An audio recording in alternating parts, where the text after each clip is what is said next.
प्रभु ईसा मसीह में प्यारे भाई और बहनों, इस उपवास काल में हम सभी आध्यात्मिक रूप से अपना ये सफ़र जारी रखते हुए प्रभु यीशु के रक्षा में रहस्यों पर ध्यान मनन करते हैं। हम सभी स्वयं को आध्यात्मिक रूप से तैयार करें ताकि हम मृत्यु में विजय प्राप्त कर प्रभु यीशु के साथ पुनर्जीवित होंगे। तो आइए हम संत मत्ती के सुसमाचार अध्याय 6 पद संख्या 1 से 6 और 16 से 18 वचन भाग पर मनन चिंतन करेंगे।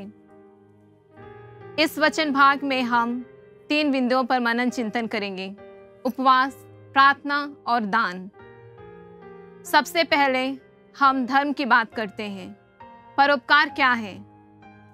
हम दान देते समय हमारा मनोभाव क्या होना चाहिए? प्रभु यीशु आज के समाचार भाग में हमारे सवालों के जवाब देते हैं कि हमें दान देते वक्त हमारा मनोभाव कैसा होना चाहिए। हमारा विचार यही होना चाहिए कि हम जो भी कुछ करें वह किसी और को मालूम ना हो। हमारा उद्देश्य यही होना चाहिए कि हमारे द्वारा जो भी अच्छे कार्य किए जा रहे हैं वह दूसरों को मालूम ना हो।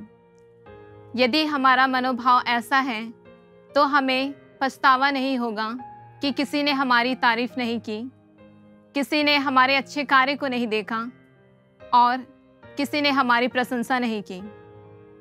तो हम जो भी परोपकार करें, हम इसी उद्देश्य से करें कि हम जो भी कुछ कर रहे हैं प्रभु ईश्वर के लिए कर रहे हैं। दूसरे बिंदुओं में हम देखते हैं प्रार्थना।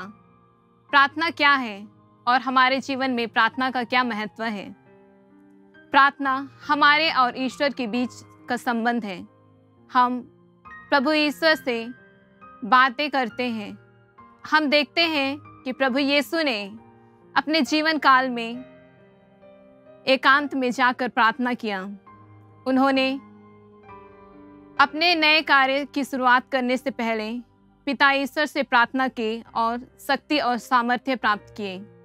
हमें भी दिखावे के लिए प्रार्थना नहीं करना चाहिए, बल्कि हमें पिता ईश्वर से अपने संबंध को सुदृढ़ बनाने के लिए हमें प्रार्थना करना चाहिए।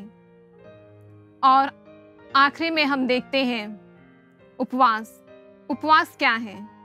उपवास हम ईश्वर के निकट बैठना और ईश्वर के सानिध्य में रहना। उपवास हमारे आध्यात्मिक विकास के लिए बहुत ज़रूरी है। हम देखते हैं कि प्रभु यीशु ने प्रार्थना और उपवास के सामर्थ्य से अपने जीवन में आने वाली परीक्षाओं में सफलता हासिल की।